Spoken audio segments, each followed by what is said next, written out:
Assalamualaikum warahmatullahi wabarakatuh.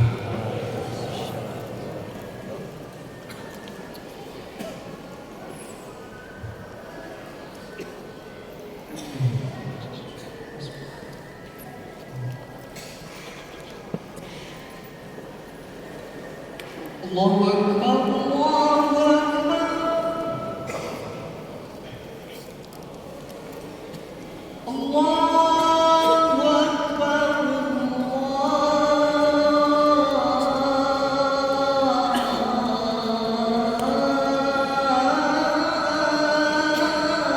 Akbar.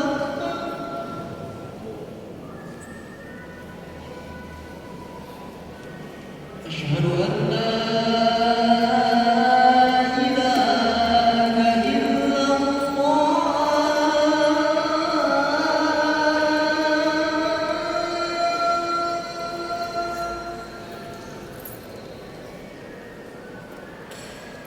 أشهد أن لا إله إلا الله.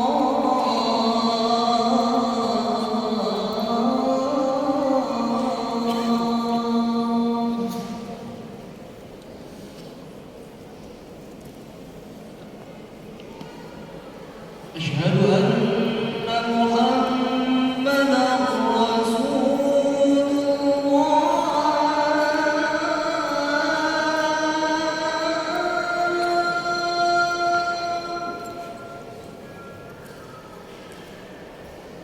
أشهد أن محمدًا رسول الله.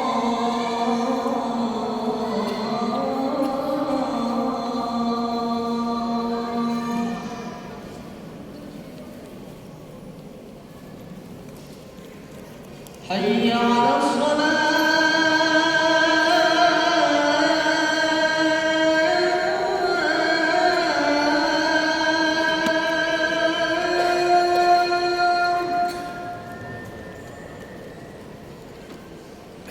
حي على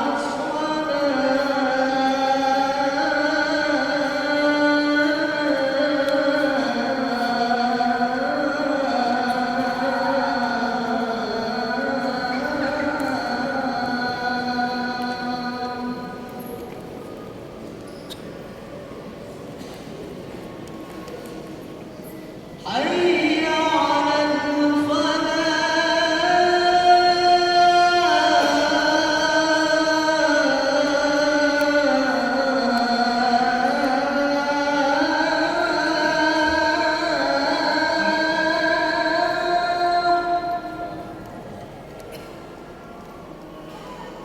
حي على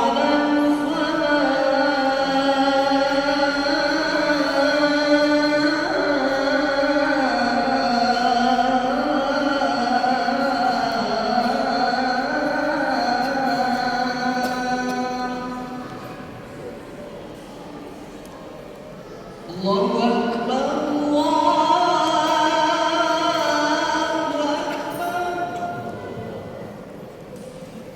La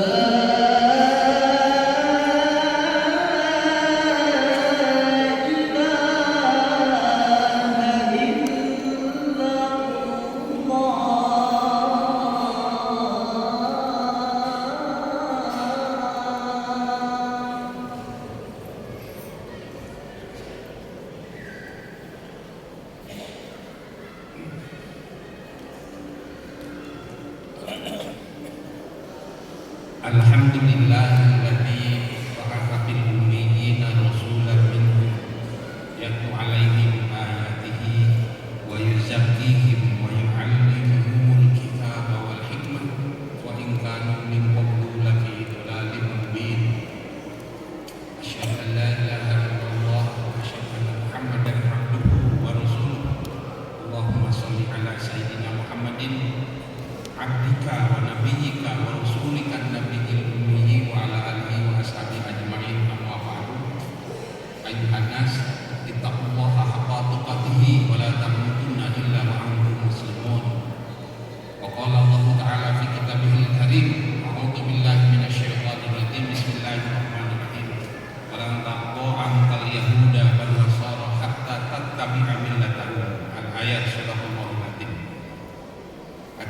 kaum muslimin yang berbahagia, mari kita bersama-sama memanjatkan puji serta syukur kehadiran Allah Subhanahu wa Ta'ala atas segala nikmat dan karunia-Nya yang telah diberikan kepada kita yang tak terhingga, baik itu nikmat iman, nikmat Islam sebagai kunci kesuksesan di dunia dan akhirat, maupun nikmat kesehatan yang tengah kita alami bersama sehingga kita dapat melaksanakan ibadah sholat Jumat sebagai salah satu kewajiban kita dari sekian kewajiban yang diperintahkan oleh Allah Subhanahu wa Ta'ala.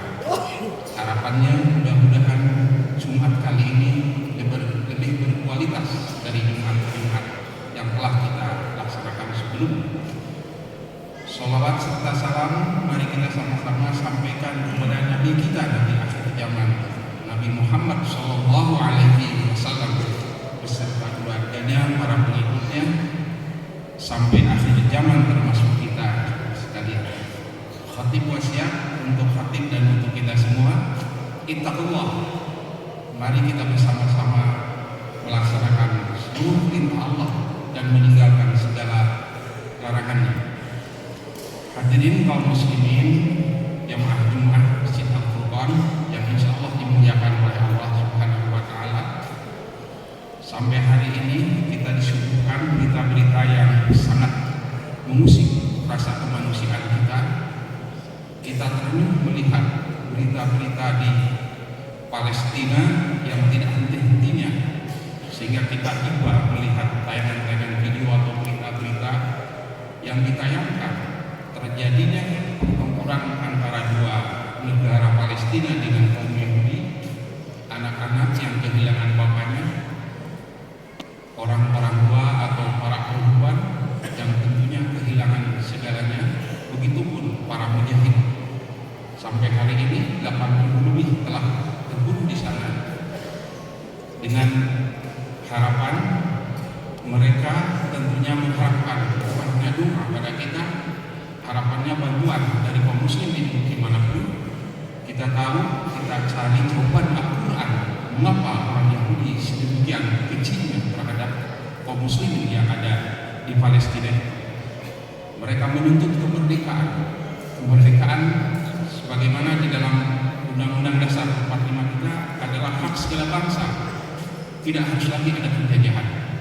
Sehingga negara Indonesia dengan Menteri Luar Negerinya telah menyatakan dan mengutuk atas kebiadaban Yahudi terhadap kaum muslimin yang ada di Palestina tersebut. Hadirin yang dimuliakan Allah, sekali lagi dalam Al-Quran surat Al-Baqarah ayat 132 dan 133, begitu bengisnya orang-orang Yahudi itu, sebuah keturunan atau orang-orang Yahudi itu keturunan dari anaknya Nabi Yakub yang keempat. Nabi Yakub punya anak 12, anak yang keempat namanya Yehuda. Yahudi ini keturunan dari Yehuda. Kemudian mereka mengelompok, jadilah Bani Israel. Israel itu bahasa dari bahasa Ibrani yang hampir punah bahasa Israel itu. Artinya adalah pilihan. Ini itu Tuhan. Jadi mereka menganggap kaum pilihan Tuhan. Yang lainnya tidak dipilih oleh Tuhan. Mereka menganggap bahwa kaumnya adalah kaum yang istimewa. Kenapa istimewa? Alasannya para nabi hampir seluruhnya diturunkan di Bani Israel. Padahal Allah mengutus para nabi di Bani Israel itu justru untuk berdakwah, untuk menyadarkan Bani Israel di mana dan akan kemana sesungguhnya. Tetapi mereka merasa sekali lagi menjadi bangsa pilihan karena para nabi diutus di sana. Di dalam Al-Quran surat Al-Imran ayat 75, kalau orang Israel itu Al-Quran menyatakan bahwa orang-orang Israel itu orang-orang yang di dalam surat Al-Imran itu, wa min ahlil kitabi man inta'manhu bi qidarin yu'addihi ilaika wa minhum man inta'manhu bi dinarin la yu'addihi ilaika illa ma dumta alaihi qa'im. Dzalika bi annahum qalu laisa 'alaina bil ummiyina sabil wa yaquluna 'ala Allahi al-kadhiba wa hum ya'lamun. Kalau mereka berhutang, kalau mereka meminjam pada orang-orang ummi, orang-orang Arab, mereka tidak punya kewajiban untuk mengembalikan itu hutang kecuali mereka terdesak. Kemudian sifat-sifat orang Yahudi itu digambarkan di dalam ayat-ayat lain bahwa mereka itu sangat biadab, mereka itu sangat keji. Boleh jadi orang tua kita dulu mengatakan kalau ada seseorang yang perilakunya seperti itu, janganlah seperti Yahudi. Atau mereka melakukan hal-hal yang tidak masuk nalar, atau mereka juga merebut hak orang tua kita juga menyebut dulu, jangan Anda seperti Yahudi. Hadirin sidang Jumat yang dimuliakan oleh Allah, bahwa mengapa orang Yahudi sedemikian itu, padahal dulunya adalah orang-orang Yahudi itu bergaul dengan orang-orang Eropa, mereka tidak senang dengan perilaku Yahudi, hampir habis sisanya mereka diberi hadiah orang Inggris di sudut Palestina yang kecil karena sifatnya yang tadi terus menerus mereka menginvasi, mereka menjajah orang-orang Palestina. Lalu sekali lagi pertanyaannya, ada apa dan harus bagaimana sikap kita? Di samping kita mencintai Palestina, di sana ada kaum orang Islam di Palestina. Pertama, hadirin yang dimuliakan oleh Allah, yang pertama bahwa di Palestina itu ada Masjid Al-Aqsa, masjid tertua kedua setelah Masjidil Haram, dibangun oleh Nabi Adam. Abu Darda mengatakan siapa orang yang salah di Masjid Al-Aqsa sama dengan salah 500 kali di luar Masjid Al-Aqsa. Sehingga boleh jadi kaum muslimin di samping ingin mengetahui sejarah yang sesungguhnya hadirnya Masjid Al-Aqsa, mereka menginginkan sholat di sana seopah lagi sebentar. Kalau di Madinah, kalau di Masjidil Haram 100.000 kali di luar Masjidil Haram. Jadi sekali lagi, kenapa kita harus mencintai Palestina? Yang kedua, Palestina itu, yang Masjid Al-Aqsa itu sebagai akhir perjalanan Nabi Muhammad SAW ketika Isra dari Masjidil Haram ke Masjidil Aqsa. Di situ dari Masjidil Aqsa kemudian titik awal untuk Isra Mi'raj. Dan kemudian Nabi pernah mengimami salat seluruh para nabi dan rasul termasuk Nabi Isa alaihissalam di Masjid Al-Aqsa tersebut. Yang selanjutnya di Masjid Al-Aqsa tersebut atau di wilayah Palestina itu, kata Nabi, ini adalah Ardul Mahsyar, tempat di mana orang dibangkit di mahsyar. Dalam Al-Quran surat Al-Isra, surat Al-Fajr, dalam Al-Quran, kalla idza dukatil ardu dakkan. Ingat ketika bumi ini diboncengkan sehebat-hebatnya, kata Allah. Itu surat Al-Fajr. Wa jaa rabbuka wal malaku saffan saffa. Allah menghadirkan seluruh malaikat dengan berjejer. Wa ji'a yauma idzin bi jahannam. Lalu Allah menghadirkan neraka pada saat itu. Yauma idzin yatadzakkarul insanu wa anna lahu dzikra, baru sadar betul ada jahannam. Yaqulu ya laitani qaddamtu li hayati. Orang berteriak saat itu, ya laitani qaddamtu li hayati. Wahai Tuhanku, kembalikanlah aku ke dunia agar aku bisa melaksanakan seluruh perintahmu. Aku akan sholat, aku akan zakat, aku akan berikan apapun, dan aku akan menolong. Itu teriak orang ketika dipaksa. Yauma idzin la yu'adhibu adzabahu ahad. Hari itu tidak ada satupun cara untuk menyiksa Tuhan atau siapapun tidak akan bisa. Wala yusiku wasabuhu ahad, diikat oleh waktu dan lain sebagainya. Lalu Allah memanggil, ya ayyatuhan nafsul mutmainnah, wahai jiwa yang tenang, wahai manusia yang mampu mengendalikan nafsunya, wahai manusia yang memisah dirinya, wahai manusia yang jujur, wahai manusia yang berfungsi sebagai manusia dan melakukan apa yang diperintah Allah. Ya ayyatuhan nafsul mutmainnah, wahai manusia yang tenang, irji'i ila rabbiki radiyatan mardiyah, mari menghadap aku radiyatan mardiyah, aku ridho, engkau menghampiriku, wadkhuli jannati, masuklah ke surgaku. Itu teriakan nanti di mahsyar di Palestina ketika manusia sudah mati, ketika bumi ini digoncangkan, ketika manusia sudah ada di dalamnya, seluruhnya mati. Lalu Allah memanggil 4 malaikat. Jibril dipanggil oleh Allah, Mikail dipanggil, Israfil, Ajrail dipanggil oleh Allah. Wahai 4 malaikat, tolong cari kekasihku Muhammad Rasulullah Sallallahu Alaihi Wasallam. Lalu mereka mencarinya. Setelah ketemu Nabi Muhammad, lalu kata Nabi Muhammad, aina ummati. Begitu bangun, yang ditanya adalah umat. Mau meninggal pun yang ditanya adalah umat. Aina ummati, kemana umatku, kemana umat? Semua 4 malaikat itu diam. Lalu kata Nabi Muhammad, mal yaum, hari apa, hari apa ini? Al yauma qiyam, al yauma yaumul qiyam. Hari ini adalah hari kiamat. Wahai para malaikat, tolong bangkitkan umat-umatku. Tidak bisa ya Rasulullah kecuali engkau mendoa kepada Nabi Muhammad baru berdoa agar membangkitkan umat-umatnya itu di mahsyar itu. Lalu setelah bangkit, di dalam Al-Quran itu diceritakan ada manusia setengah binatang, ke bawahnya manusia, ke atasnya binatang. Ada manusia juga yang hitam, ada juga manusia yang berseri-seri, tergantung amalnya masing-masing. Itu di mahsyar tempatnya sekali lagi di Palestina. Kemudian setelah dibangkit itu, mereka digiring matahari 7 didekatkan, digiring oleh panasnya neraka. Berapa tahun sesungguhnya kalau di sana 1 hari sama dengan 1000 tahun di bumi.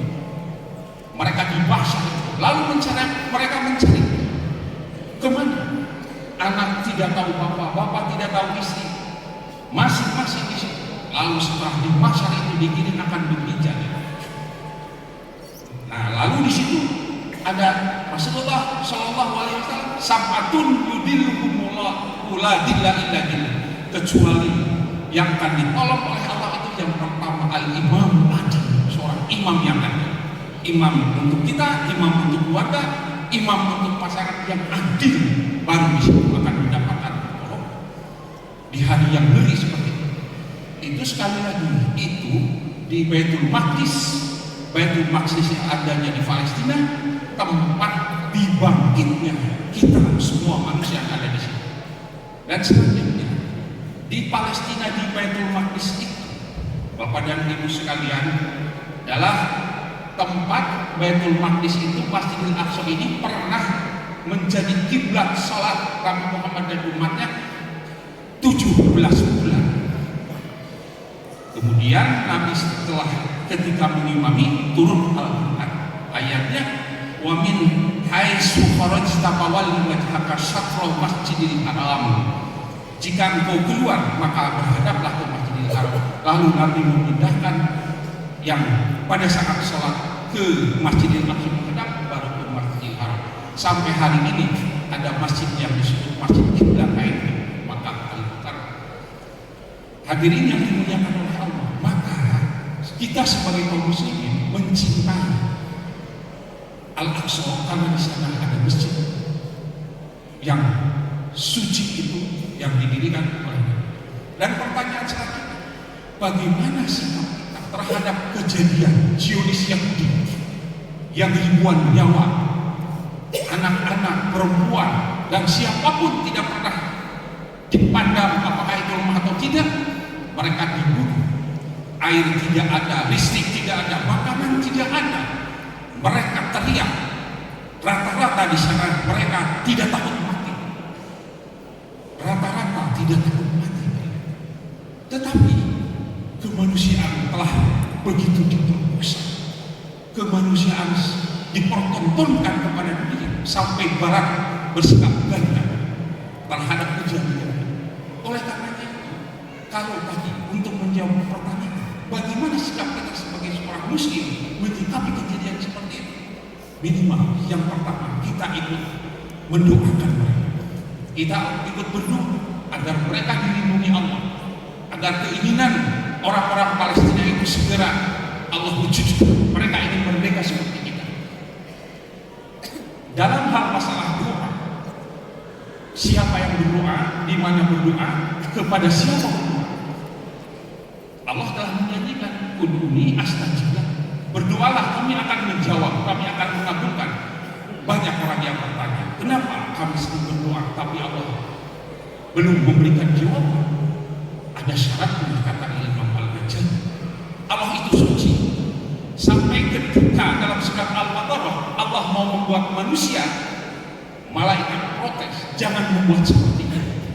Di dunia bisa saling bertemu, sementara kami yusabbihuna bihamdik. Allah itu suci. Ketika manusia berdoa, kata kuncinya harus suci.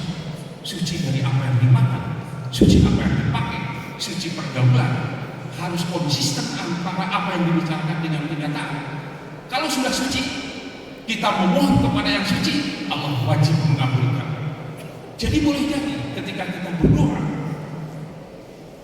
kenapa kita tidak dikabulkan? Kita belum suci. Sangat tidak mungkin Allah yang suci bisa masuk di badan, di tempat yang tidak suci.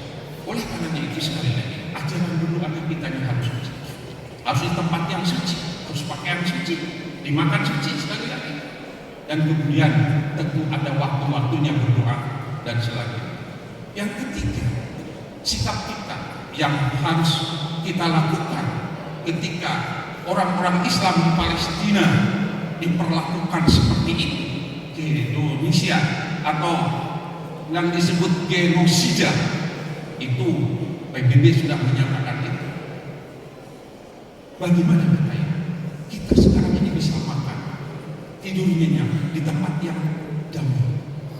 Maka kita, bagaimana keimanan kita, bagaimana rasa perihnya kita untuk merasa iba terhadap orang-orang Islam yang ada di sana? Sebab kata Nabi, al-muslim akhul muslim kal-jasadil wahid. Orang Islam itu di antara orang Islam itu harus seperti badan. Jika tangan sakit, kaki harus sakit. Mereka sedang sakit di sana. Maka sikap untuk memunculkan keimanan kita dan untuk merealisasikan hadis Nabi tadi, mengapa tidak kita tidak menolong mereka? Ada infak, ada sedekah, bantuan kepada mereka. Kata Nabi, kalau kita infak, kalau kita sedekah, as-shadaqatu tolakul bala. Anda sedekah, dengan sedekah itu Anda akan diselamatkan ketika ada balai mendatang. Ketika ada celaka mendatang, maka sedekah itu yang menghalangi. As-shadaqatu tolakul bala. Oleh karena itu mari kita berinfak, bersedekah, menolong tentunya kepada lembaga-lembaga yang resmi untuk kaum muslimin yang ada di Palestina sebagai wujud empati, membuktikan rasa keimanan kita. Mudah-mudahan sekali lagi kaum muslimin, kaum muslimat yang ada di sana segera keinginannya untuk merdeka dikabulkan oleh Allah, dilindungi oleh Allah, dan kita yang ada di sini bersama mereka. Barakallahu fiikum.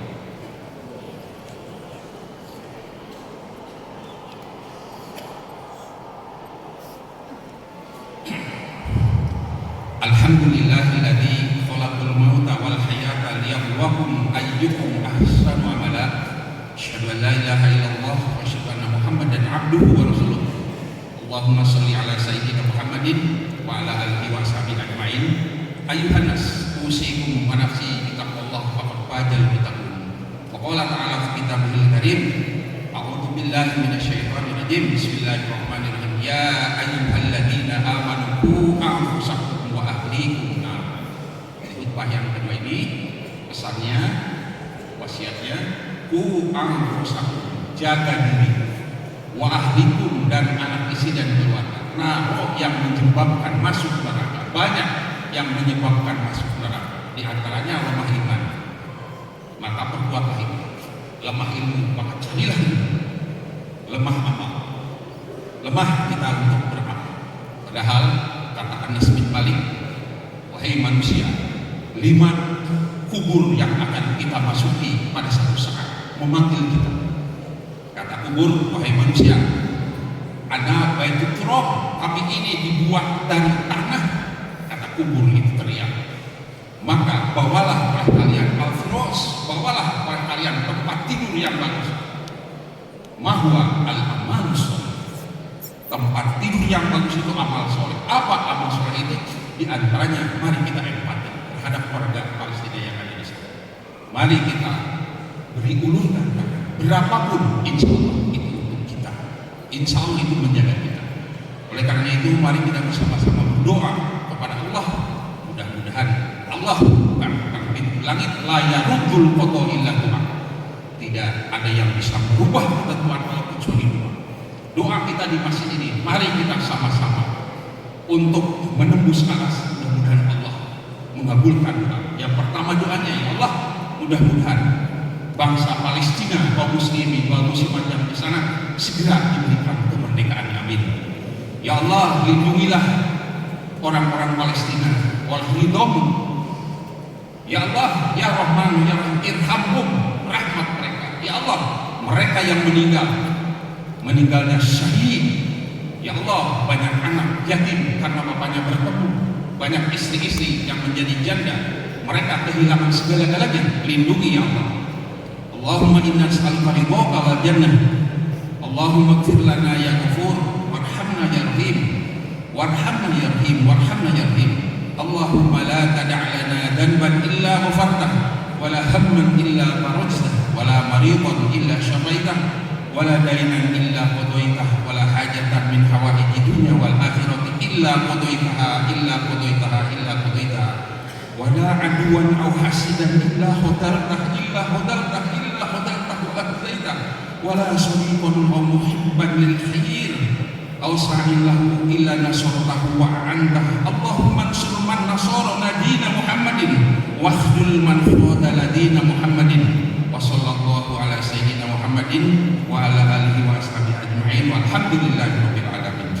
Ibadallah, innallaha ya'muru bil 'adli wal ihsani wa ita'i dzil qurba wa yanha 'anil fahsya'i wal munkari wal baghi ya'idukum la'allakum tadhakkarun wa la dzikrullahi akbar. Astaghfirullah li wa lakum. Aqimus shalah.